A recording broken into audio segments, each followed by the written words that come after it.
Hello बच्चों, welcome to the Son coaching centre. मेरा नाम है सोन कुमार राठौर और मैं आपका अपने इस बेहतरीन से प्लेटफॉर्म पर स्वागत करता हूं। तो कैसे हैं आप लोग? आई होप आप सब बढ़िया होंगे और अच्छे से अपनी पढ़ाई भी कर रहे होंगे। लास्ट लेक्चर में हम some basic concept of chemistry के लेक्चर 5 तक कवर कर चुके थे। आज हम करेंगे लेक्चर नंबर 6 कवर अपना इस वीडियो में।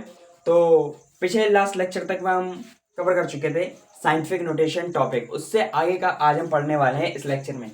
तो अपनी कॉपी पे डेट डाल लीजिए, हेडिंग डाल लीजिए, लेक्चर नंबर डाल लीजिए और पढ़ना स्टार्ट कर दीजिए। हेडिंग डाल लीजिए अपनी कॉपी में न्यूमेरिकल प्रीफिक्सेस। ठीक है, आज भी कुछ बात करते हैं, उसके बाद भी हम आप लोग को बताएंगे थोड़ी सी बातें कुछ, क्योंकि बहुत इंपॉर्टेंट बात है, वो भी आप लोगों को जानना बहुत सारी जरूरी है।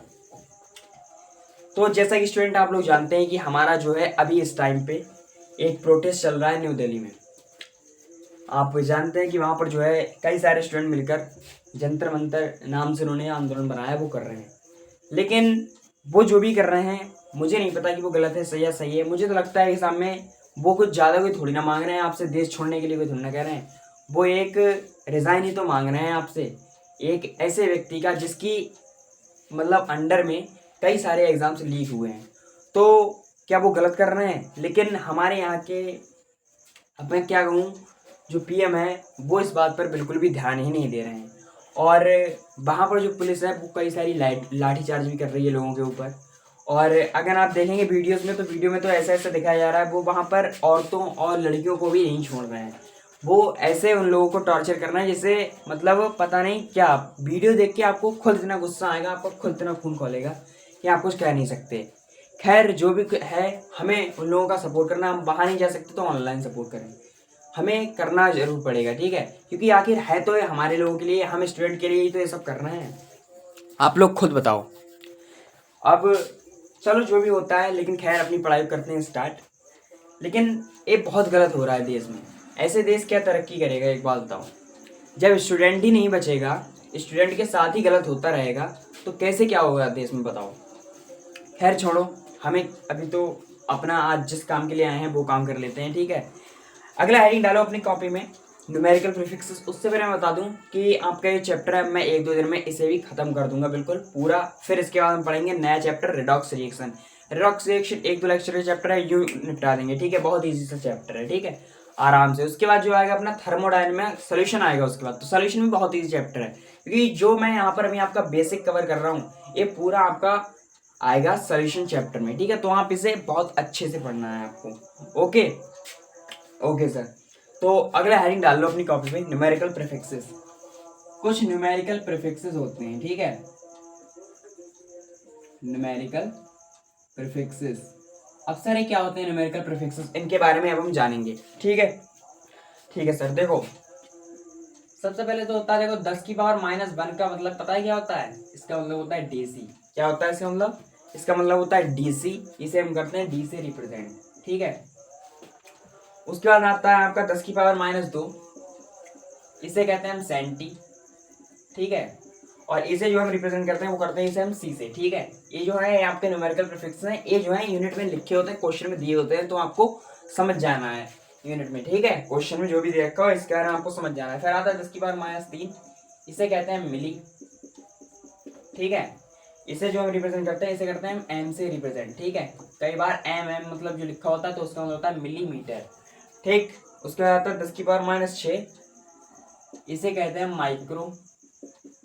इसे हम रिप्रेजेंट करते हैं म्यू से, इसे कहते हैं म्यू। क्या कहते हैं इसे?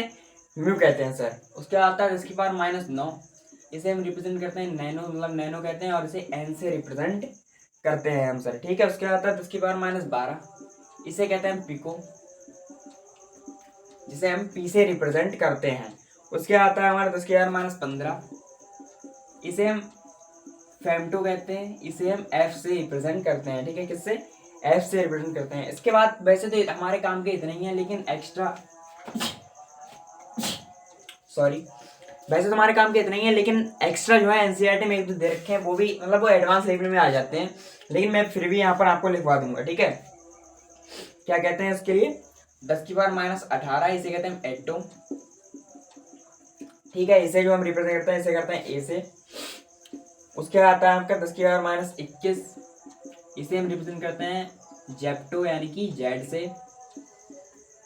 उसके बाद आता है आपका 10 की पावर माइनस 24, इसे कहते हैं F2, इसे रिप्रेजेंट करते हैं 22 से। ठीक है, ठीक है सर, ये हो गए आपके जैसे प्रीफिक्स। ठीक है, अब इसका कैसे करके होता है, कैसे करके क्वेश्चन में हमें दे रखा है उसके बारे में समझते हैं। जैसे मान लो क्वेश्चन में लिखा हुआ होगा आपका कि एक एंगस्ट्रॉम, ये कहाँ आपको ये भी याद रखनी है कि एक एंगस्ट्रॉम, इसके बारे में तो मैं आपको बता भी चुका हूँ पहले कई बार, एक एंगस्ट्रॉम इज इक्वल टू 10 की पावर माइनस 10 मीटर। ठीक है, इतनी बात आपको याद रखनी है, ये भी कई बार यूज होता है। अब क्वेश्चन में जैसे आपको ऐसे करके दे रखे होंगे कुछ इस टाइप से, जैसे मान लो उन्होंने बोल दिया कि मतलब लेंथ जो है वो है 4 नैनोमीटर। ठीक है, तो अब इसे आपको मीटर में करना होगा क्योंकि ऐसा ही यूनिट में हम सब करें। तो 4 नैनोमीटर का मतलब क्या होता है, अभी मैंने आपको नैनोमीटर लगाया, देखो कहाँ पर है, देखो नैनो, नैनो का मतलब होता है 10 की पावर माइनस 9, तो आप गुणा करेंगे 10 की पावर माइनस 9 से, तो आपका नैनो जो है वो हट जाएगा और आपका केवल मीटर आ जाएगा यूनिट। ठीक है, तो इसे आप सिंपल यूनिट में कन्वर्ट ऐसे करके कर सकते हैं। भाई अगर आपको 1 पिकोग्राम कहीं पर भी दे रखा है, 1 पिकोग्राम, तो इसका मतलब क्या होगा, अभी मैंने आपको 1 पिकोग्राम लिखवाया, देखो 1 पिकोग्राम का मतलब होता है 10 की पावर माइनस 12। ठीक है, तो इज इक्वल टू 10 की पावर माइनस 12 ग्राम आ जाएगा। ठीक है, पिको जो है वो आपका हट जाएगा। तो ऐसे करके क्वेश्चन में दे रखा होगा, ऐसे करके आपको अप्रोच देनी है क्वेश्चन में। ठीक है, ऐसे करके आपको सॉल्व भी करने हैं। ठीक है सर, समझ गए हम। अब देखो आपको कुछ और भी चीजें याद करनी होंगी, ये तो ये हो गए। अब आते हैं कुछ और सब इंपॉर्टेंट टर्म्स, और इन्हीं की तरह होते हैं, लेकिन वो होती है इसकी, अभी तक तो हम नेगेटिव में पावर पढ़ रहे थे, अब आएंगे इसी की पॉजिटिव में पावर। उन्हें कैसे करके लिखते हैं, उन्हें कैसे करके हम याद रखते हैं, उनके बारे में देखो। देखो अगर 10 की पावर प्लस 1 है तो उसे क्या कहेंगे हम, डेका। क्या कहेंगे, डेका। इधर 10 की पावर जब माइनस 1 थी तो इसे हमने क्या कहा था, डेसी। इधर जब 10 की पावर प्लस 1 है तो इसे कहेंगे हम डेका। इसे रिप्रेजेंट करते हैं हम डी ए से, किससे, डी ए से। अब आती है 10 की पावर आपकी 2, तो इसे हम कहते हैं हेक्टा, इसे हम कहते हैं हेक्टर, और इसे जो है हम रिप्रेजेंट करते हैं आपका एच से, किससे, एच से। अब आती है आपकी 10 की पावर 3, तो इसे कहते हैं हम किलो, इसे रिप्रेजेंट करते हैं हम के से, किससे, के से रिप्रेजेंट करते हैं। अब आती है आपके 10 की पावर 6, इसे कहते हैं मेगा। क्या कहते हैं इसे, इसे कहते हैं मेगा, इसे रिप्रेजेंट करते हैं हम एम से। ठीक है, वहीं अगर आप बात करें तो आएगी आपके 10 की पावर 9, जिसे कहते हैं हम गीगा। क्या कहते हैं, गीगा, इसे रिप्रेजेंट करते हैं जी से, किससे, जी से। अब आएगा आपका 10 की पावर 12, जिसे कहते हैं हम टेरा। क्या कहते हैं, विनोदो टेरा, इसे हम टी से रिप्रेजेंट करते हैं सर। ठीक है, उसके बाद आता है अपना 10 की पावर 15, इसे कहते हैं पेटा। क्या कहते हैं इसे, इसे कहते हैं पेटा, इसे हम रिप्रेजेंट करते हैं अपना पी से। ठीक है, उसके आती है आपकी 10 की पावर 18, 10 की पावर 18 जो है इसे हम कहते हैं एक्सा। ठीक है, एक्सा। काम के तो अपने देखो इतने ही है शुरुआत के, अब जो मैं लिखवा रहा हूँ आपको वो एक्स्ट्रा ही होंगे। ठीक है, एक्सा, इसे हम करते हैं ई से रिप्रेजेंट। अब आती है अपनी 10 की पावर 21, इसे जो हम कहते हैं 10 की पावर 21 को इसे कहते हैं हम जेटा, जीटा। ठीक है, इसे रिप्रेजेंट करते हैं जेड से। और 10 की पावर जो 24 आती है इसे हम कहते हैं योट्टा, इसे हम 22 से रिप्रेजेंट करते हैं। ठीक है, ये जो है 3, ये जो है ये मैंने एक्स्ट्रा लिखा है क्योंकि ये दे रखे, तो इन्हें भी के बारे में पता होना चाहिए। वैसे इतना ही यूज होगा हमारे ऊपर वाला जो है, इतने मैंने लिखवाए, इतने नोट कर लो, बाकी इसके बाद हम पढ़ेंगे आगे का इसका। ठीक है, थोड़ा कन्वर्जन भी आपको सिखा देंगे क्वेश्चन के हिसाब से, एग्जाम्पल के हिसाब से, जैसे कैसे करके दे रखे होंगे। इधर ही जब बताते हुए हम चल रहे हैं, आप इतना नोट भी करते रहो। ठीक है, जैसे मान लो एग्जाम्पल के लिए मैंने दे रखा आपको कि 5 पिकोमीटर आपका यहाँ पर लिखा है, तो आप इसे कैसे करके चेंज करोगे, सीधी सिंपल बात है कि 5 पिकोमीटर तो यानी कि 5 गुना 10 की पावर माइनस 12 मीटर आपका हो जाएगा। ठीक है, कितना, 12 मीटर 10 की पावर माइनस, ठीक है, हो जाएगा आपका। ठीक है, अब अगर यहीं पर आपको देखो 1 पिकोमीटर मतलब 1 मिलीमीटर देख लो, 1 मिलीमीटर मैंने देखो कहीं पर लिखवाया है, देखो लिखवाया है मिली, मिली का मतलब होता है 10 की पावर माइनस 3, तो हम लिखेंगे 10 की पावर माइनस 3 मीटर हो जाएगा आपका, क्योंकि मिली की जगह पर हम लिखते हैं 10 की पावर माइनस 3 लिख देंगे सर। ठीक है, और कुछ इंपॉर्टेंट चीज आप और भी याद रखो। देखो क्वेश्चन में एक कई बार दे रखा है, नोट करके आप पर लिख लेना अपनी कॉपी में, नोट करके पॉइंट डालना है आपको। ये तो बहुत बहुत इंपॉर्टेंट है आपका केमिस्ट्री में, क्योंकि यहाँ से तो क्वेश्चन आते ही आते हैं, सिंपल बात है। पहले आप इतना नोट कर लो, मैं तब तक इसमें इंक डाल लूँ, उसके बाद लिखते हैं। ठीक है, जो मैं अभी लिखवाऊंगा बहुत इंपॉर्टेंट है, इससे बिल्कुल सवाल बनता ही है आपका, और क्वेश्चन में ऐसे ही घुमा के यूनिट आपको दे रखी होगी, आपको बस लिखना है सही से। ठीक है, तो आप पहले इतना नोट कर लो, उसके बाद देखते हैं हम आगे का। इतना नोट करो, उसके बाद भी आते हैं अपने मेन टॉपिक पे।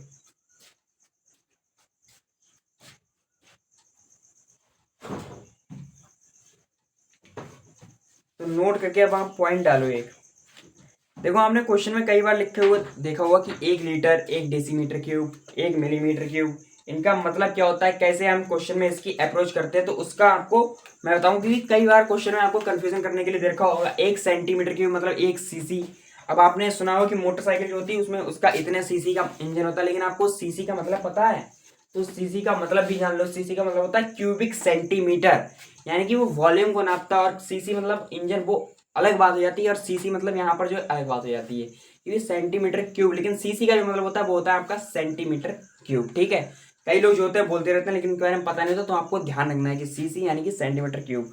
तो नोट करके यही आपको पॉइंट लिखना है कि लीटर, डेसीमीटर क्यूब और मीटर क्यूब में क्या रिलेशन है। क्वेश्चन बार बार इससे पूछा जाता है। देखो अगर 1 लीटर लिख के आ रहा है आपको यहीं पर, ये जो मैं लिख रहा हूँ एक स्मॉल है, इसका मतलब 1 लीटर, तो 1 लीटर का मतलब होता है 1 डेसीमीटर क्यूब, 1 डेसीमीटर क्यूब। और यही आपका 1 डेसीमीटर क्यूब जो बराबर होता है वो होता है आपका 10⁻³ मीटर क्यूब के बराबर होता है। 10⁻³ मीटर क्यूब के बराबर होता है। अब मतलब ये सभी बराबर में ही चल रहे हैं, ये बात ध्यान रखना। ठीक है, 10⁻³ मीटर क्यूब के बराबर होता है। अब ये जो होता है आपका होता है 10⁻³ सेंटीमीटर क्यूब के बराबर होता है, जिसे हम इस टाइप से भी लिख सकते हैं, सीसी और एमएल, सीसी और एमएल। ठीक है, ये जो मैंने लिखे हैं सेंटीमीटर क्यूब, इसी का मतलब होता है सीसी, इसी का मतलब होता है एमएल। ठीक है, 10⁻³ क्यूब या फिर सीसी या फिर एमएल, ये बहुत इंपॉर्टेंट पॉइंट है, क्वेश्चन में बार बार यूज होगा, ध्यान रखना बिल्कुल। सही है, इससे कई सारे क्वेश्चन आपके बनेंगे। ठीक से याद रख लेंगे। सही है, तो फिर बढ़िया है, करो इतना नोट करो।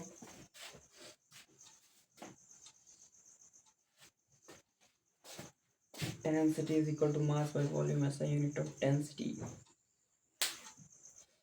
आप लोगों को पता है कि वाटर की डेंसिटी कितनी होती है? वाटर जो होता है इसकी डेंसिटी कितनी होती है? सबसे पहले तो जान लो कि डेंसिटी क्या होती है। डेंसिटी इज इक्वल टू होता है अपना, डेंसिटी को हम रोज से रिप्रेजेंट करते हैं। ठीक है, डेंसिटी इज इक्वल टू होता है अपना मास by volume, mass by volume होता है। मास को हम करते हैं स्मॉल एम से रिप्रेजेंट और वॉल्यूम को करते हैं बी से। ठीक है, मास की जो यूनिट होती है ऐसा यूनिट वो होती है आपकी किलोग्राम, और वॉल्यूम की जो ऐसा यूनिट होती है वो होती है आपकी मीटर क्यूब। तो डेंसिटी की जो पूरी यूनिट निकल के आती है वो निकल के आती है किलोग्राम पर मीटर क्यूब, किलोग्राम पर मीटर क्यूब। ठीक है, फिजिक्स तो चल रही है वरना मैं इसकी अभी डायमेंशन भी बताया था। तो अगर यूनिट अगर आप इसकी देखेंगे तो आपकी आएगी किलोग्राम पर मीटर क्यूब। और मैंने आपको ये भी दिखाया कि देखो, आपको अगर रिलेशन में पूछने लगे कि 1 मीटर क्यूब और 1 लीटर और डेसीमीटर क्यूब का मतलब क्या होता है, तो आप यहाँ से भी सीधे डायरेक्ट देख सकते हैं, चेक कर सकते हैं कि हमारा 1 मीटर क्यूब इतना होता है, इतना होता है। सही है, सब आपको रिलेशन पता चल जाएगा। अब देखो सीजीएस यूनिट क्या होती है इसकी, ये तो मैंने आपको एसआई यूनिट बता दी है। ध्यान रखना कि ये जो है आपकी, ये है आपकी एसआई यूनिट। ठीक है, अब इसकी होती है सीजीएस यूनिट। क्या होती है unit? CGS unit, CGS unit हम आपको पता लगानी है। ठीक है, सीजीएस यूनिट जो होती है इसकी वो होती है ग्राम पर सेंटीमीटर क्यूब या फिर ग्राम पर एमएल। क्या? ग्राम पर सेंटीमीटर क्यूब या फिर ग्राम पर एमएल जो होती है वो होती है इसकी सीजीएस यूनिट। ठीक है, एसआई यूनिट और सीजीएस यूनिट में तो आप कंफ्यूज बिल्कुल भी नहीं होंगे, क्योंकि ये मैं आपको प्रीवियस लेक्चर में सब पढ़ा चुका हूँ। ठीक है, ये मैं आपको इतना पढ़ा चुका हूँ। ठीक, अब हम बात करेंगे एडिशन एंड सब्ट्रैक्शन की। पहले आप इतना कर लो, मतलब ठीक है, इतना नोट कर लो, उसके बाद करते हैं एडिशन एंड सब्ट्रैक्शन की। और जो मैं एडिशन अभी आपको जोड़ घटाव करने के लिए दूंगा, उसमें मैं दावा कर सकता हूँ कि 80% जनता गलत बताएगी उसका आंसर, केवल जोड़ने घटाने में। ठीक है, और तभी जो है आपके वहां पर भी सवाल गलत हो जाते हैं। इसलिए इन सभी चीजों का, छोटी छोटी चीजों का ध्यान रखना बहुत जरूरी है, बहुत ज्यादा जरूरी है। ठीक, इसलिए ध्यान रखना बिल्कुल, एक एक पॉइंट को आपको ध्यान से पढ़ना होगा। सही है, सही है सर। अगला हेडिंग डाल लो अपनी कॉपी पे, एडिशन एंड सब्ट्रैक्शन। क्या? एडिशन एंड सब्ट्रैक्शन हेडिंग डाल लो आप लोग अपनी कॉपी पर। बढ़िया बढ़िया, सुंदर सुंदर राइटिंग में लिख लो, एडिशन एंड सब्ट्रैक्शन। हमारे चैप्टर का ही नाम है some basic concept of chemistry, क्योंकि अब हम इसमें केमिस्ट्री के बेसिक बेसिक कॉन्सेप्ट तो कवर करेंगे ही, और इसमें भी गलती होती है और क्वेश्चन में इन सभी का यूज होगा, सभी का। अगर ना हो तो आप बता देना। एडिशन एंड सब्ट्रैक्शन, एडिशन या फिर सब्ट्रैक्शन।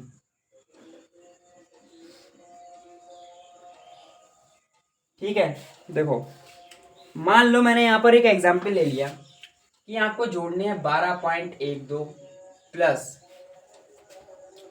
0.0324, ठीक है 0.0324 प्लस 1.243।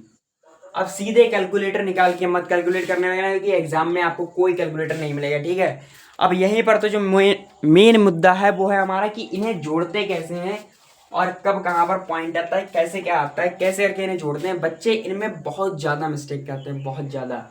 और फिर क्या कहते हैं, बोले सर हमारी सिली मिस्टेक हो गई इसलिए क्वेश्चन गलत हो गया।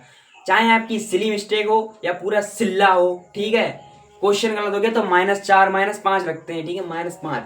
इसलिए ध्यान रखो कि कैसे करके इसे कैलकुलेट करते हैं, कैसे करके इसे ऐड करते हैं। देखो देखो भाई, मैं तो कहता हूँ कि आप अगर नया एग्जाम देने जाओ या आप कुछ भी मतलब करने जाओ तो वहां पर बच्चे बन जाओ, बताइए सही है। एक एक चीज इन्विजिलेटर से पूछ लो, जो भी वहां पर मतलब टीचर होते हैं जिनकी ड्यूटी होती लगी उनसे एक एक चीज पूछ लो। तो वैसे ही यहाँ पर भी आपको कतई बच्चा बन जाना, बच्चे वाला मेथड आपको लगा देना इसमें। क्योंकि अगर एक मिस्टेक हुई, कई बार तो मतलब जो होते हैं तो कुछ तो क्वेश्चन में अप्रोक्सीमेशन लगा देते हैं, कई बार कुछ क्वेश्चन में तो आपके बिल्कुल पॉइंट वाइज आंसर दे रखे होते हैं। अगर वो आपने उनमें गलत कर दिया तो आपका पूरा सवाल गलत हो जाएगा। आप सीधे बच्चे वाले मेथड से करो इसे। आपको ये लिखा है तो आप सीधे लिखो 12.12, फिर ये पॉइंट देखो, ये पॉइंट का मतलब होता है तो यानी पॉइंट के नीचे पॉइंट है 0.0324। अब इसमें भी आपका पॉइंट के नीचे पॉइंट है 1.243। आप देख लो जिन जिनके सीधे मतलब पूरे हमें बराबर एक पूरा बनाना है, पूरा डिब्बा मान लो। ठीक है, अब इसके सीध में यहाँ पर कुछ नहीं है तो जीरो लगा दो, यहाँ पर अगर कुछ नहीं है तो जीरो लगा दो, सही है। यहाँ पर अगर कुछ नहीं है तो जीरो लगा दो, यहाँ पर कुछ नहीं है तो जीरो, यहाँ पर कुछ नहीं है तो जीरो लगा दो, इधर कर दो, आप प्लस कर रहे हो इसलिए।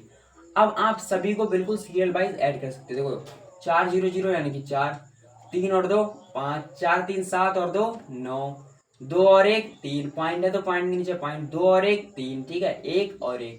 तो आपका जो आंसर आएगा वो आएगा 13.3954, 13.3954। अब कुछ हमारे विद्वान लोग क्या, कुछ हमारे विद्वान लोग ऐसे के जोड़ के अपने आप को बहुत बड़ा वाला सूरमा समझ रहे होंगे इस टाइम। ठीक है, कि अरे देखो सर हमने कर दिया, देखो सर इतना आंसर निकल आया। लेकिन क्या ये इसका करेक्ट आंसर है? अगर मैं बोलूं कि ये इसका करेक्ट आंसर नहीं है तो आप क्या कहेंगे? क्या आप कहेंगे बोले मास्टर पागल हो गया, बोले इसे कुछ नहीं आता जाता है, खुद नहीं पढ़ा सकता, इसे खुद नहीं पता कि ये बताओ गलत बता रहा है, हमने इतना अच्छा जोड़ दिया, कैलकुलेटर से भी जोड़ना है फिर भी इतना आ रहा है। लेकिन मेरे लाल सबर रखो, सबर रखो, ये जो है आपका, यह है आपका गलत। ठीक है, सिंपल बात है, याद रखो। कुछ साइंटिफिक फिगर भी मैंने आपको पढ़ाए थे, कुछ राउंडिंग ऑफ की टेक्निक भी मैंने आपको बताई थी, क्या वो सब आप भूल गए? कब कहां पर मतलब किस डेसिमल पॉइंट के बाद कितने यूनिट कितने डिजिट दे रखे हैं वो आप सब भूल गए कि किस कब कहां पर कितने कवर करने हैं।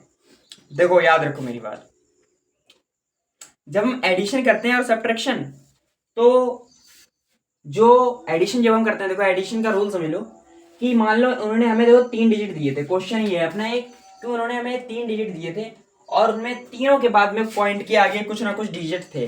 अगर आप पहले में बात करेंगे 12.12 में तो इसमें पॉइंट के बाद में 2 डिजिट हैं। अगर आप इसमें बात करेंगे 0.0324 में तो इसके पॉइंट के बाद अगर देखें तो जीरो को मिला लें तो 1 2 3 4 के बाद आपका मतलब जो है पॉइंट है। अगर आप इधर ही मिला लें 1.243 तो इसमें आप देखें तो 3 तक मतलब लास्ट में 3 तक, 3 के बाद तो आपको जो है पॉइंट है। ठीक है, तो सिंपल बात याद रखो कि जब भी एडिशन की बात होगी तो जितने भी नंबर दे रखे होंगे उसमें से पॉइंट के बाद जितने भी कम डिजिट होंगे हमें आंसर जो है उतने ही कम नंबर में लाना होगा राउंडिंग ऑफ टेक्निक से। राउंडिंग ऑफ में आपको प्रीवियस लेक्चर में कवर करवा चुका हूं, तो आपको टेंशन वाली कोई बात नहीं है, मुझे पता है आप पढ़ के आए होंगे तो आप इतना कर देंगे। अब सर इसका करेक्ट आंसर क्या होगा, तो देखो बताते हैं। अगर आप इसमें देखें तो लास्ट में ये जो है 12.1 तो इसी में सबसे कम है 2, यानी कि आंसर जो भी आएगा वो पॉइंट के बाद 4 डिजिट में नहीं, पॉइंट के बाद 2 डिजिट में आएगा। ठीक है, पॉइंट के बाद 2 डिजिट में आएगा। अब हम करेंगे इसका राउंडिंग ऑफ 13.3954, क्या 13.3954। अब जब आप इसका राउंडिंग ऑफ करें तो ये जब आप करें तो 13.395 आ जाएगा, क्योंकि 4 है मतलब 4 से पहले 5 जो है वो छोटा है और मतलब 4 भी जो है लास्ट में मतलब 4 जो है वो छोटा है, तो इससे क्या कुछ तो फर्क पड़ेगा नहीं। ठीक है, अब फिर हम इसका राउंडिंग ऑफ इतना हमने कर लिया राउंडिंग ऑफ, एक बार हम फिर से इसका राउंडिंग ऑफ करेंगे क्योंकि अभी तो 3 डिजिट है, हमें 2 डिजिट में लेके आना, तो 13.3 4 आ जाएगा। अब क्यों आएगा सर? क्योंकि मैंने आपको टेक्निक जो बताई थी राउंडिंग ऑफ में कि अगर लास्ट डिजिट 5 है एक्यूरेट, तो उससे पहले वाला डिजिट अगर आपका ऑड नंबर है तो वो है 1 से आपका बढ़ जाएगा। किससे? 1 से आपका बढ़ जाएगा, ठीक है। लेकिन अगर आपका मतलब इवन नंबर है तो आपका सेम टू सेम रहेगा, बिल्कुल वैसा ही रहेगा सर, ठीक है। लेकिन आप देखेंगे तो यहाँ पर मैंने 3 मतलब 4 जो है लिख दिया, यहाँ पर जो है 9 है दे रखा हुआ, तो आपको 4 मतलब जो है ऐसे करके जब आप 9 लिखेंगे तो 9 के बाद तो आपका जो डिजिट आएगा वो आपका 10 ही आएगा। तो आप यहाँ पर जब लिखेंगे तो यहाँ पर आएगा आपका 0 और वो जो कैरी होगा वो यहाँ पर जुड़ जाएगा, तो हमारा 13.40 आ जाएगा आपका करेक्ट आंसर, ठीक है। तो यही जो होगा ए होगा आपका करेक्ट आंसर, बाकी ना ए होगा ना ए होगा ना ए होगा आपका करेक्ट आंसर, सही। ऐसे करके आप क्वेश्चन को अप्रोच देनी है, ऐसे करके आपको करना है। बताओ कितने लोगों का इसका आंसर सही है और कितने लोगों का गलत, साफ साफ बताना। कहते हैं कमेंट में पहला एक जवाब बोले कमेंट करना कि जो मैंने एडिशन और सब्ट्रैक्शन पढ़ाया उसके पहले सवाल में कितने लोग ढेर हो गए, सही है, बताना ध्यान से, कहते हैं सच सच, ठीक। तो इतना आपको बताना है। मैं यहाँ पर लिख देता हूँ कि correct answer should be least decimal point, correct answer should be, correct answer should be least decimal place, ठीक है सर, ठीक है सर, बिल्कुल समझ में आ गया, ठीक है। Out of given number, out of given number, जो भी हमें नंबर दे रखे हुए उनमें से लास्ट मतलब लास्ट में जो है जिसमें भी कम होंगे डेसिमल पॉइंट के बाद डिजिट, उसी में हमें आंसर भी लेके आना है अपना, ठीक है सर, समझ गए। अब बात करते हैं मल्टीप्लिकेशन एंड डिवीजन की। किसकी? मल्टीप्लिकेशन एंड डिवीजन की। मल्टीप्लिकेशन एंड डिवीजन में क्या करते हैं सर? हेडिंग डाल लो, मल्टीप्लिकेशन, मल्टीप्लिकेशन एंड डिवीजन।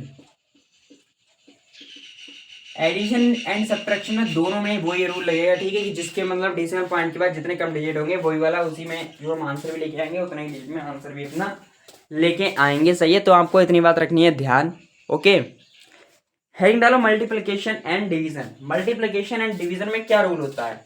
देखो, मान लो मैंने एक क्वेश्चन लिया कि 6.022 इंटू 3.14, हमें इसे मल्टीप्लाई करना है, सही है, आंसर लेके आना है। बताओ कैसे क्या होगा, कैसे क्या आंसर आएगा इसमें? देखो, मल्टीप्लिकेशन एंड डिवीजन का रूल होता है आपका कि करेक्ट आंसर हमारा जो भी है, जैसे मान लो हमें यहाँ पर 2 नंबर दे रखेंगे 6.02 गुणा 3.14, इनमें जो भी हमारा आंसर आएगा, ऊपर वाले में तो था कि पॉइंट के बाद जिसमें डिजिट जितने कम होंगे उसी में हमें फॉर्म में अपना आंसर भी लेके आना होगा। लेकिन मल्टीप्लिकेशन एंड डिवीजन में आपको जो है इस टाइप से आंसर लेके आना होगा कि आपको ये दोनों डिजिट दिखाई दे रहे हैं, इसमें आपका किसमें जो है साइंटिफिक फिगर कम है, साइंटिफिक फिगर किसमें कम है। अगर आप देखेंगे तो आपको जो पहला वाला नंबर है इसमें आप देखेंगे तो इसमें आपके 4 साइंटिफिक फिगर हैं। इसका मैंने सब रूल भी आपको बता रखे हैं शॉर्ट वीडियो में भी और पूरे लेक्चर में भी। इसमें अगर आप देखें तो 3.144 में इसमें आपके 3 सिग्निफिकेंट फिगर है, तो ये मल्टीप्लाई करने के बाद अपना जो भी आंसर आएगा वो अपना 3 सिग्निफिकेंट में फिगर में आएगा सर। किसमें? 3 सिग्निफिकेंट फिगर में आएगा, ठीक है। उंगली भी नहीं हो रही, सीधी बताओ, सही है, 3 सिग्निफिकेंट फिगर में आएगा।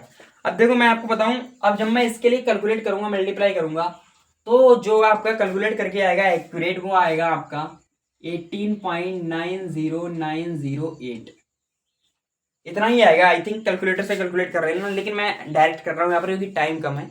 लेकिन अब जो आएगा मेन मुद्दा वही कि क्या है सर, यही आंसर है? नहीं, ये आंसर नहीं है। अब हमें करना है इसे राउंडिंग ऑफ 3 सिग्निफिकेंट फिगर तक। कितने? 3 सिग्निफिकेंट फिगर तक। अब आप पहली बार में से करेंगे तो 18.9090 और 8 जो है मतलब बड़ा है, लेकिन 0 के लिए जो हम करेंगे तो आपका जो है कैलकुलेट होगी पहले से, तो आएगा अपना कितना, यहाँ पर 1 से मतलब बढ़ जाएगा, ठीक है। उसके जब आप इसको भी करेंगे तो आपका आएगा 18.909, ठीक है।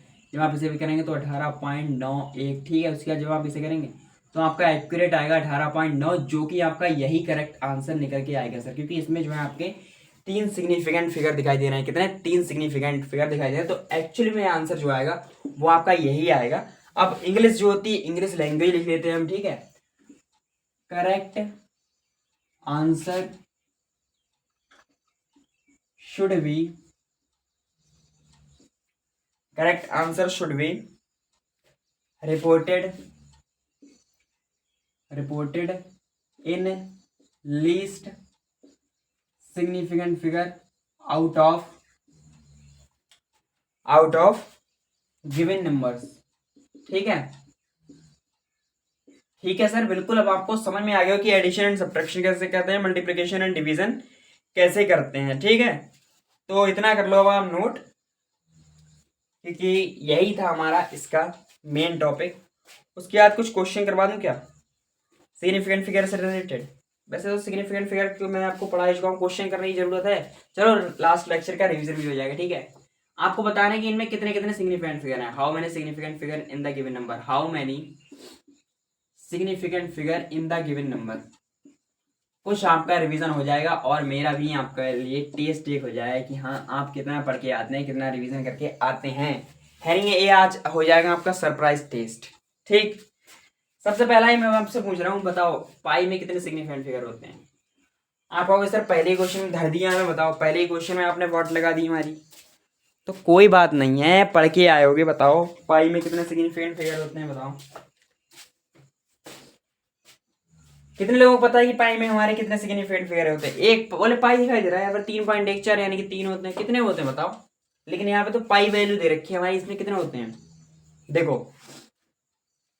हो सकता है कई बच्चों जो पहली बार पढ़ना है उन्हें ना पता हो, लेकिन मैं आपको बताता हूँ। जैसे मैंने आपको एक रूल लिखवाया था कि अगर कोई भी चीज हमें निश्चित कांस्टेंट पता है कि ये इतनी ही होती है, इसकी इतनी ही वैल्यू होती है, तो उसमें मैंने आपको बताया था कि इसमें इनफाइनाइट सिग्निफिकेंट फिगर होते हैं। कितने होते हैं? इनफाइनाइट।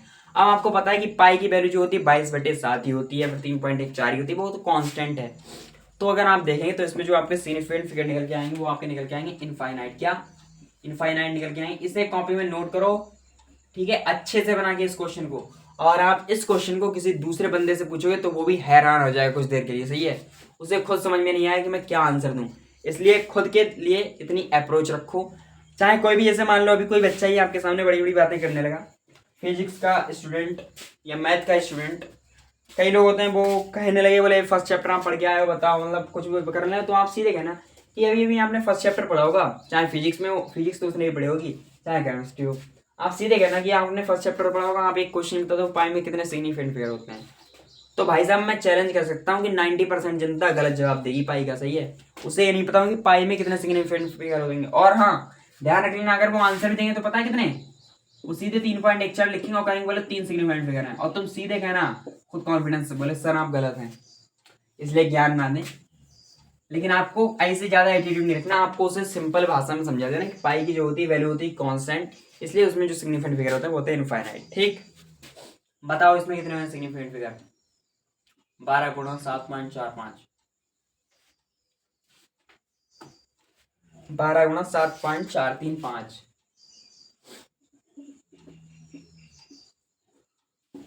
देखो अगर आप देखेंगे तो ये जो आपका नंबर दे रखा है 12, इसमें है अपने 2 सिग्निफिकेंट फिगर। इसमें जब आप देखेंगे तो 1 2 3 4, 3 और 1 4, इसमें है आपके 4 सिग्निफिकेंट फिगर। तो इजी है बिल्कुल। ठीक है, बताओ इसमें, बताओ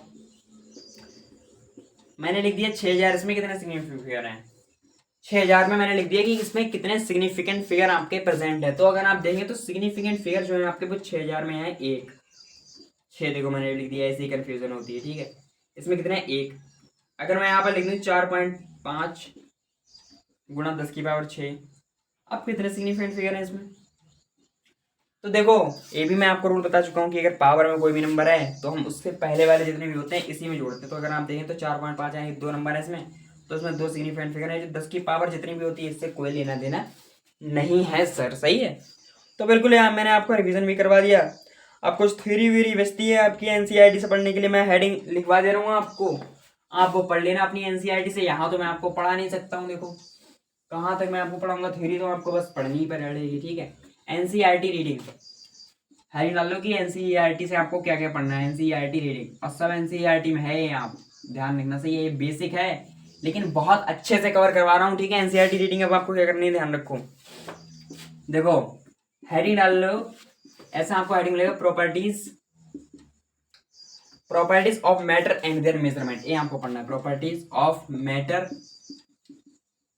and there measurement, properties of matter and there measurement, ये आपको पढ़ना है। सही है, एक ही हेडिंग होगा, इसके अंदर जितना भी आएगा वो आपको पढ़ना है। सही है। दूसरा आपको पढ़ना है मास एंड वेट के बारे में। किसके बारे में? मास एंड वेट के बारे में पढ़ना है सर। ठीक ठीक है सर, ये पढ़ लेंगे। उसके बाद जो है आपको पढ़ना है एक्यूरेसी के बारे में। किसके बारे में पढ़ना है आपको? एक्यूरेसी के बारे में पढ़ना है।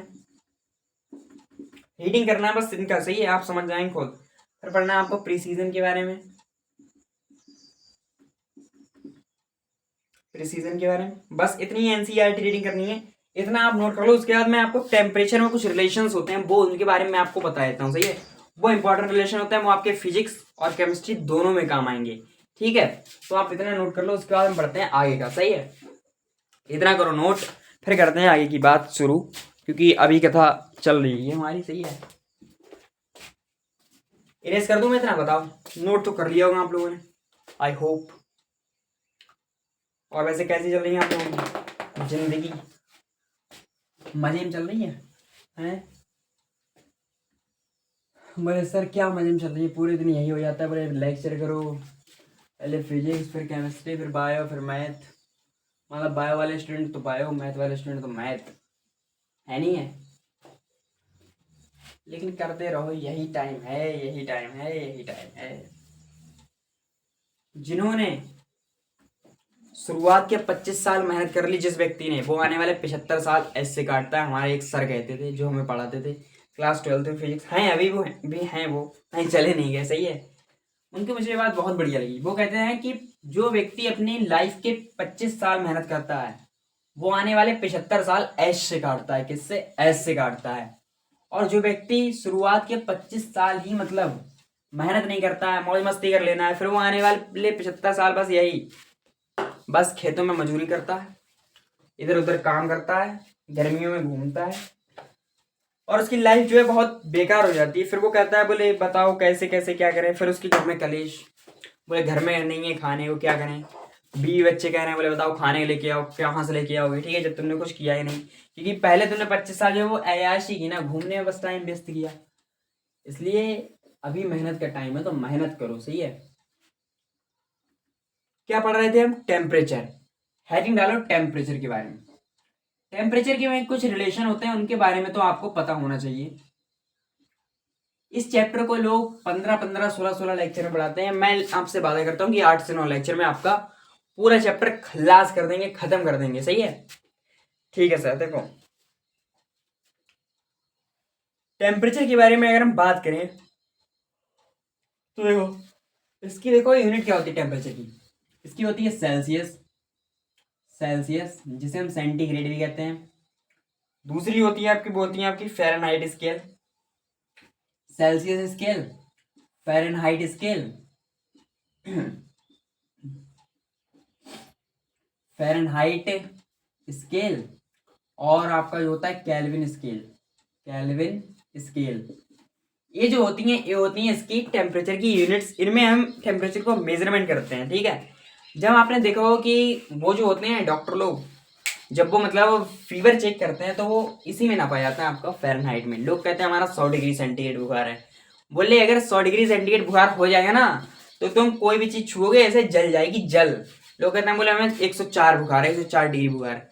लेकिन उनसे अगर पूछ लो बोले 104 डिग्री होता क्या है तो बता दो, लोग सीधे कहेंगे बोले 104 डिग्री सेंटीग्रेड बुखार है। लेकिन अगर इतना हो गया ना, उबल जाओगे। उबल, जो हमारा पानी होता है, पानी गैस पर गर्म करते हैं, वो भी तभी उबलना चालू होता है जब उसका टेम्परेचर 100 डिग्री सेंटीग्रेड हो जाता है। तो सोचो, अगर आपके आसपास कोई भी चीज होंगी जल जाएगी। सही है, बिल्कुल। आपका बॉडी जो है, इसकी स्किन जो है ना, बिल्कुल फट जाएगी, फट बिल्कुल जलने लगेगी स्किन। तो वो जो होता है वो आपका फ़ारेनहाइट में होता है, ना कि सेल्सियस में। ठीक है, अगर सेल्सियस में होने लगा ना तो इंसान खत्म हो जाएगा। क्योंकि अगर आप देखें तो आपके यहाँ अगर 30-40 डिग्री सेंटीग्रेड ही गर्मियों में हो जाए टेम्परेचर, तो आदमी झेल नहीं पाता है, एसी में भागता है। ये एसी भी काम नहीं करती है। तो सोचो अगर 100 डिग्री सेंटीग्रेड हो गया तो क्या हाल होगा आपका, है नहीं है? इसलिए कोई भी टिप्पणी करने से पहले 10 बार सोचें, उसके बाद ही आगे बोलें। सही है। अब देखो कुछ रिलेशन आते हैं अपने, कि अगर कोई भी वैल्यू हमें डिग्री सेंटीग्रेड में दे रखी है तो उसे केल्विन में कैसे चेंज करते हैं। केल्विन में चेंज करने के लिए जो भी आपकी डिग्री सेंटीग्रेड में वैल्यू दे रखी है उसमें आपको 273 ऐड करना होता है। कितना? 273 ऐड करना होता है। अगर कोई भी वैल्यू डिग्री सेंटीग्रेड में दे रखी है, वो केल्विन में दे रखी है और उसे डिग्री सेंटीग्रेड में चेंज करना, तो आपको उसमें से 273 घटा देना है। सिंपल सी बात है। ये तो रिलेशन आपको पता ही होगा, है नहीं है? जी सर। अब एक रिलेशन आपको ये भी याद रखना, बस यही सिंपल रिलेशन है। फ़ारेनहाइट और डिग्री सेंटीग्रेड में देखो रिलेशन देख लो। फ़ारेनहाइट इज इक्वल टू, इसमें जब हम रिलेशन निकालते हैं तो होता है आपका 32 प्लस में 9/5 डिग्री सेंटीग्रेड। 32 प्लस में 9/5 डिग्री सेंटीग्रेड, ये होता है आपका फ़ारेनहाइट एंड डिग्री सेल्सियस में रिलेशन। ऐसे कोई भी आपका सवाल हो तो आप चुटकियों में कर पाएंगे सर। सही है। तो ये इतना हो गया, इसके बारे में नोट कर लो। इसके बाद हम पढ़ते हैं इसके आगे का। सही है। इसके आगे का हम पढ़ेंगे, इतना पहले आप कर लो नोट, क्योंकि टेम्परेचर के बारे में यही थी मेन बातें जो थी, यही थी टेम्परेचर के बारे में। इतना आप कर लो नोट, इसके बाद हम पढ़ेंगे। सही है। मतलब बेसिक केमिस्ट्री जो थी वो तो हमारी हो गई खत्म। अभी तक जो है हम इतनी सब चीजें कवर कर चुके हैं। सही है। अब मैं आपको एक चार्ट पूरा बनाऊंगा कि अभी तक जो है इतने लेक्चर में हमने क्या क्या कवर कर लिया है। सही है। उसके बाद अब मेन केमिस्ट्री जो होगी अब होगी हमारी यहाँ से स्टार्ट। पहले मैं आपको चार्ट में बनवाऊंगा कि मैंने अभी तक आपको कितना सा पढ़ा दिया है। सही है। अब मैं कर देना इसे इरेज, क्योंकि आई होप सो आपने इतना डन कर लिया होगा। यू आर राइट दिस, पूरा बोर्ड पे जो भी लिखा हुआ है। सही है। इंग्लिश आती नहीं हमें इतनी। सही है। अब करते हैं इसे इरेज। अब मैं आपको बताऊंगा कि अभी तक मैंने इतने लेक्चर में आपको क्या क्या पढ़ा दिया है, क्या क्या पढ़ा दिया है आपको। सही है। सही है सर, क्योंकि वो भी तो पता होना चाहिए कि हमने अभी तक कितना कवर कर लिया। देखो अभी तक मैं आपको बताऊं तो मैंने आपको सबसे पहले क्या क्या पढ़ाया है। देखो एक एक करके हर चीज जान लेते हैं।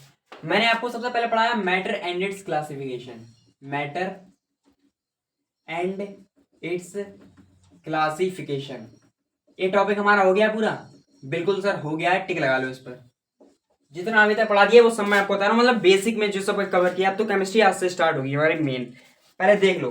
फिर मैंने आपको पढ़ाया था atoms and molecule. Atoms and molecule. उसके बाद जो है मैंने आपको पढ़ाया है atomic number and mass number. Atomic number and mass number.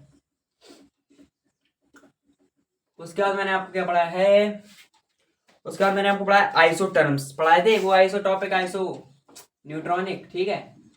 Iso terms भी पढ़ा दिए आपको। जी सर पढ़ा दिए हैं।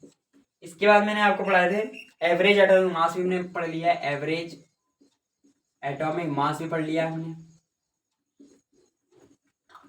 जी सर बिल्कुल पढ़ लिया है। उसके बाद अगर हम देखें तो मैंने आपको atomic mass and molecular mass तो पढ़ा ही दिया है। Atomic mass and molecular mass, atomic mass and molecular mass, ये मैंने आपको पढ़ा ही दिया है।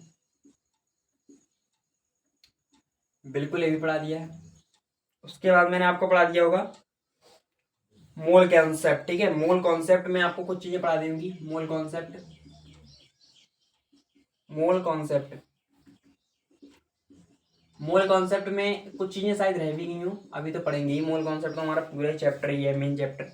इसमें मैंने आपको मोल और मास, मोल और मास बता दिया है। ठीक है। मोल मास, इनमें मतलब रिलेशन मोल और मास। सही है।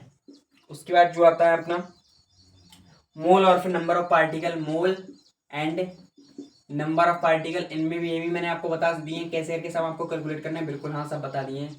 उसके बाद मैंने आपको बता दिया मोल और वॉल्यूम ऑफ गैसेस, मोल और वॉल्यूम ऑफ गैसेस, ये भी मैंने आपको बता दिया है। ठीक है। मतलब इनमें रिलेशन भी बता दिया है। और बेसिक मैथमेटिक्स भी मैंने आपकी कवर करवा दी है पूरी।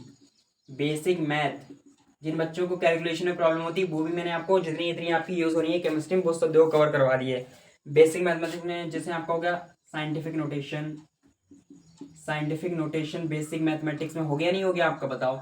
Scientific notation, scientific figure, scientific figure, significant figure यार, सिग्निफिकेंट फिगर। उसके बाद मैंने आपको बता दिया है राउंडिंग ऑफ और एनसीईआरटी तो वो आप पढ़ी जाएंगे, सही है। राउंडिंग ऑफ के बाद मैंने प्रिसीजन एंड एक्यूरेसी मान लो पढ़ाई दिया है आपको, वो आप पढ़ी जाएंगे। प्रिसीजन एंड एक्यूरेसी के बाद में मैंने आपको बता दिया था यूनिट कन्वर्जन, डायमेंशनल एनालिसिस, ठीक है। Unit conversion, dimensional analysis. अब देखो मैंने आपको इतनी सब चीजें लिखवा दी कि हाँ मैंने आपको इतना सब कुछ पढ़ा दिया है, सही है। और न्यूमेरिकल प्रीफिक्सेस भी आज ही आपको पढ़ा है। न्यूमेरिकल प्रीफिक्सेस ये भी मैंने आपको पढ़ा दिया है। और बेसिक टर्म जो आती है कुछ वो भी, जैसे मास हो गया, सही है। इन सभी चीज़ों के बारे में पढ़ा है नहीं पढ़ा है बताओ। जैसे बेसिक टर्म्स हो गई है कुछ, इनके बारे में भी तो मैंने आपको पढ़ा है। जैसे आपका मास हो गया, सही है। वेट हो गया आपका, वॉल्यूम हो गया आपका, सही है। और क्या क्या पढ़ा है मैंने? डेंसिटी हो गई, टेम्परेचर हो गया, और हाँ मेन बात जो हिस्ट्री थी अपनी, उसके भी तो मैंने पढ़ने के लिए दी थी आपको एनसीईआरटी, डेवलपमेंट ऑफ केमिस्ट्री, सही। डेवलपमेंट ऑफ केमिस्ट्री मतलब इतना जो है अभी तक इतने लेक्चर में हम अपना कवर कर चुके हैं। अगर आप देखें कितना ये सब चीजें पहले आप एक बार देख लो, इनके लिए एक बार पूरी नजर डाल लो। मैं तब तक इसमें इंक डाल लूँ, आप नजर डालो, मैं डाल रहा हूँ इंक, सही है। कि इतना सब कुछ हम कवर कर चुके हैं इसमें, ठीक है। देखो मैंने आपको ये मैटर भी पढ़ा दिया, सही है। मैटर एंड इट्स क्लासिफिकेशन भी मैंने आपको पढ़ा दिया है, सही है। एटम्स एंड मॉलिक्यूल्स, मतलब आप देख लो अपनी कॉपी में, चाहे चेक कर लो कि मैं अभी तक इतनी चीजें आपको पढ़ा चुका हूँ, सही है। अब मेन केमिस्ट्री का पार्ट आपका स्टार्ट होगा यहाँ से, सही है। कहाँ से? आज से जो होगा आपका मेन केमिस्ट्री पार्ट। आज लेकिन मुझे पता है थोड़ा बहुत ही कवर कर पाएंगे, लेकिन जितना कर पाएंगे उतना कर लेंगे आज अपने लोग, सही है। क्योंकि ज़्यादा टाइम भी आप लोगों को खराब नहीं करना है। जो भी है जल्दी जल्दी अगर हो जाए तो बढ़िया है, लेकिन जल्दी जल्दी चक्कर में आपको भगाऊंगा भी नहीं सीधे, सही है।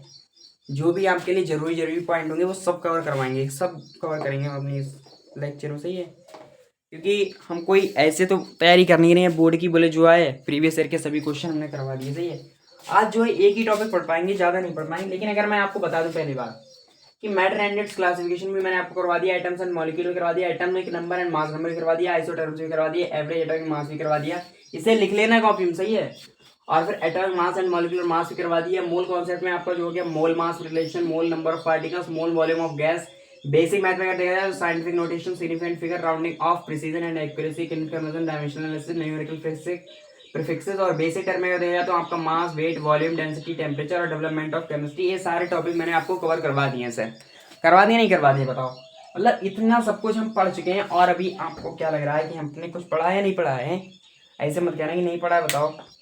फिर तो यार बात यार गड़बड़ हो जाएगी, बताओ।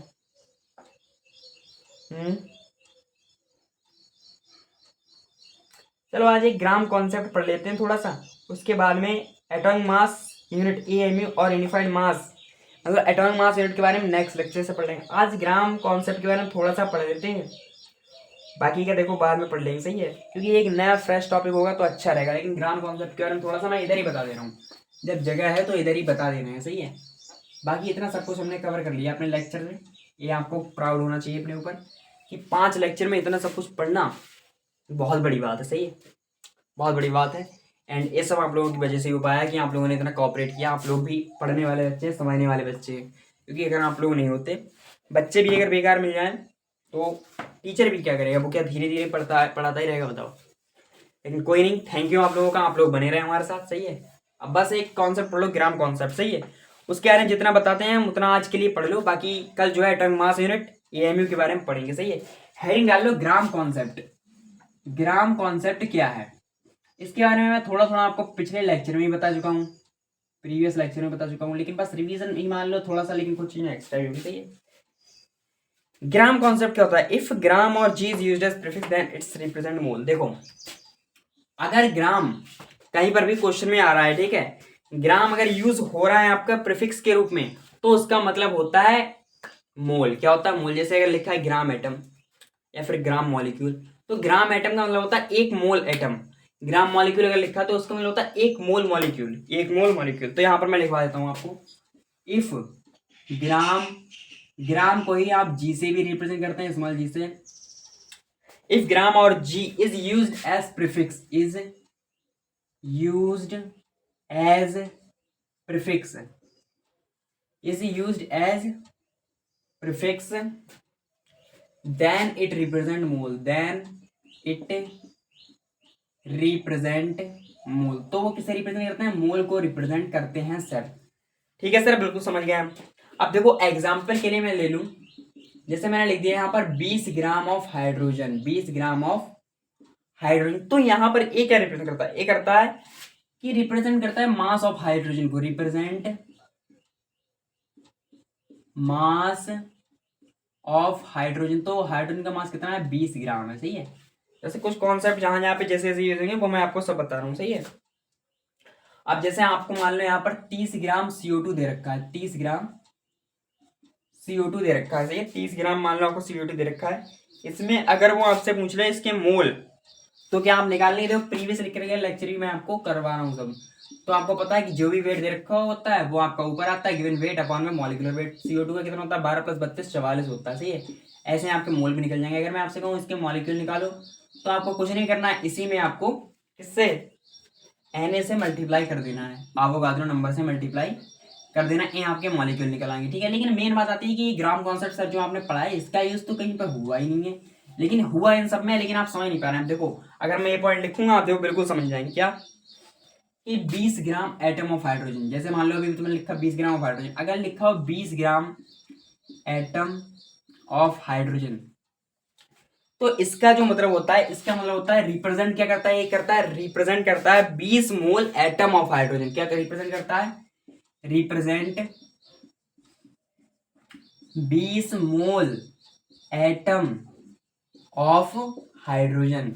अगर 20 ग्राम एटम ऑफ हाइड्रोजन लिखा है तो इसका मतलब होता है रिप्रेजेंट करता है 20 मोल ऑफ हाइड्रोजन एटम, ठीक है। अब देखो जब आप इसे कैलकुलेट करोगे तो आपको जाएगा 20 गुणा 6.022 गुणा 10⁻23 एटम ऑफ हाइड्रोजन। जैसे मान लो एटम अगर पूछ लिए क्वेश्चन में, तो आप सीधे ऐसे करके इनसे एवोगाड्रो नंबर से मल्टीप्लाई कर देंगे तो आपका आ जाएगा, ठीक है। अगर आप देंगे तो इसमें 0 न्यूट्रॉन लेकिन 20 मोल प्रोटॉन प्रेजेंट है, ठीक है। 0 न्यूट्रॉन बट 20 मोल आपके प्रोटॉन प्रेजेंट हैं, सही। तो अब आप समझ गए होंगे कि कैसे करके इसका कहां पर यूज होता है ग्राम का, ठीक है। ऐसे करके मैंने आपको बिल्कुल बता दिया। अब भाई अगर मैं CO2 के लिए भी ऐसे ले लूं, ठीक है, CO2 के लिए ये 30 ग्राम मॉलिक्यूल अब के ले रहे हैं, ठीक है, 30 ग्राम मॉलिक्यूल ऑफ CO2। अब इसका आप खुद बताओ, आप खुद बता दोगे। 30 ग्राम मॉलिक्यूल ऑफ CO2 का मतलब जैसे यहाँ पर था 20 ग्राम एटम ऑफ हाइड्रोजन, तो इसमें रिप्रेजेंट किया 20 मोल एटम ऑफ हाइड्रोजन। अब अगर यहाँ पर 30 ग्राम मॉलिक्यूल ऑफ CO2 है तो यहाँ पर क्या रिप्रेजेंट करेगा? 30 mole molecule of CO2 represent 30 mole molecule of CO2, ठीक ठीक है सर, समझ गए। अब अगर वो आपसे मॉलिक्यूल ही पूछ ले इसमें, तो आपको 30 गुणा में 6.022 गुणा 10⁻23 मॉलिक्यूल ऑफ CO2, इतने मॉलिक्यूल आपके प्रेजेंट होंगे CO2 में। तो स्टूडेंट यही था आपका सब पूरा ग्राम कॉन्सेप्ट, कि ग्राम कॉन्सेप्ट को क्वेश्चन में कैसे अप्लाई करना है। अगर दे रखा हो तो कैसे करके आप अप्लाई करेंगे। तो आज इस कलम का इस्तेमाल यहीं पर करते हैं बंद, मतलब हमेशा के लिए नहीं, आज के लिए, केवल आज के इस लेक्चर के लिए, सही है। अगले लेक्चर में अगर जब भी आप आएंगे तो मैं आपको पढ़ाऊंगा एटॉमिक मास यूनिट AMU और यूनिफाइड मास। तो धन्यवाद आपका बहुत बहुत सारा, बहुत बड़ा बड़ा थैंक यू। क्या? थैंक यू कि आप यहाँ पधारे, थैंक यू एंड बहुत सारा प्यार, सही है, कि आप यहाँ पधारे, आप इतने समय तक बने रहे। और हाँ, पूरे लेक्चर देखो। अगर लेक्चर पसंद आया तो वीडियो को लाइक करें, हमारे चैनल पे अगर नए हो तो चैनल को सब्सक्राइब करें। वीडियो अगर पसंद आए तो वीडियो को शेयर भी कर दें, स्टोरी पे लगा दें, स्टेटस पे लगा दें। थैंक यू, मिलते हैं नेक्स्ट लेक्चर में। अभी तक जितना पढ़ा है वो सब आपको रिवीजन करके आना है, क्वेश्चन प्रैक्टिस लगातार करती रहनी है। बाकी मिलते हैं नेक्स्ट लेक्चर में। टेलीग्राम चैनल से अगर ज्वाइन नहीं हुए हैं तो टेलीग्राम चैनल से भी ज्वाइन हो जाइए। Bye bye, ta ta, thank you, जय हिंद।